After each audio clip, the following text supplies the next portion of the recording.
Good morning, adventurers! Skyward Sword HD released yesterday morning. There have been some changes and improvements made between the original release for Wii and the re-release for Switch. No need to scour the internet reading article after article, we have you covered. Consider tossing this video a like, and subscribe to the channel if you want to see more gaming content, reviews, and playthroughs. Without further delay, find your nearest Loftwing platform and let's dive in.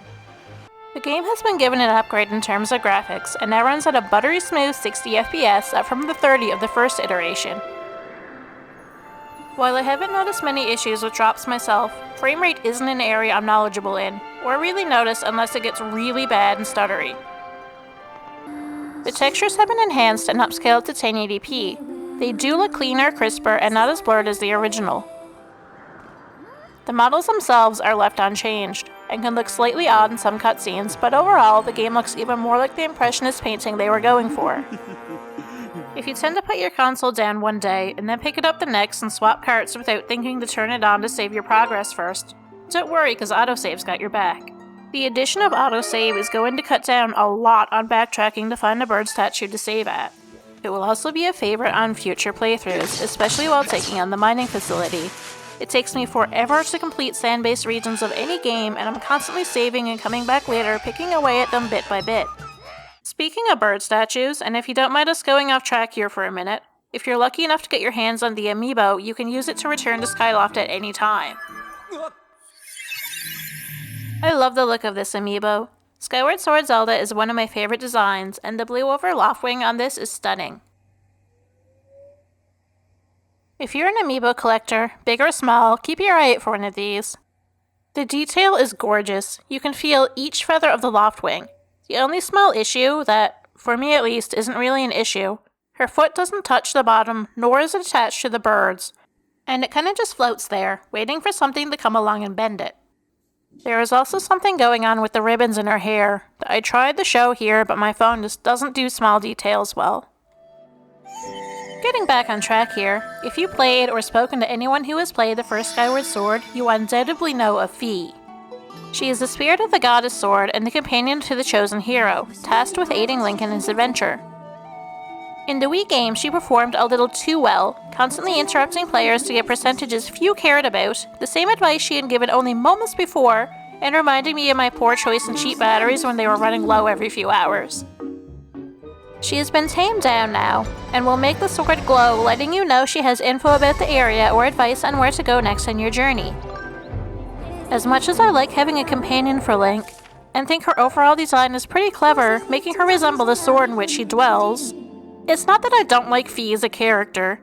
It's just the fact her leg design, supposed to reference the wrap on the blade's handle, strongly reminds me of a pair of pantyhose.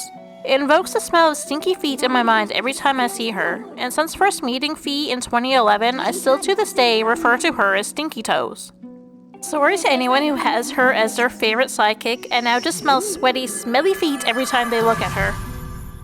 Nintendo has heard us Zelda fans whine for years and years about how frustratingly hair-pulling, toe-stubbing, Wiimote-tossingly bad the motion controls were on the Wii original.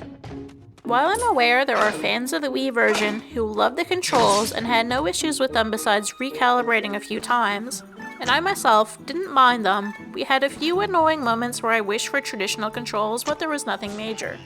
Ooh, my sweet freaking jumpins, this game is something else entirely. I wanted to play half of the game with each control method, really put them through the ringer for you guys, and give a definitive breakdown of what was better.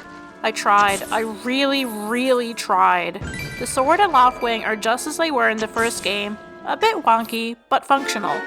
But after getting the slingshot from the Kikwi Elder, and then the beetle was so bad, I considered giving up too many times to count. It's not even the items themselves that are bad. Between the constant recalibration and the Joy-Cons just losing connection with the console that's sitting not even 6 feet away, it's a nightmare. I used them from the start of the game until returning to the sky after beating the Forest Temple, but left them behind and did not look back. After losing my mind trying to use the motion controls, I swapped to the traditional button layout. After using it for a while, I can say that it takes some getting used to, but once you're there, and it works so much better. Here's a quick rundown of some more quality of life changes that added just that little extra bit to the game. There is now a free-moving camera.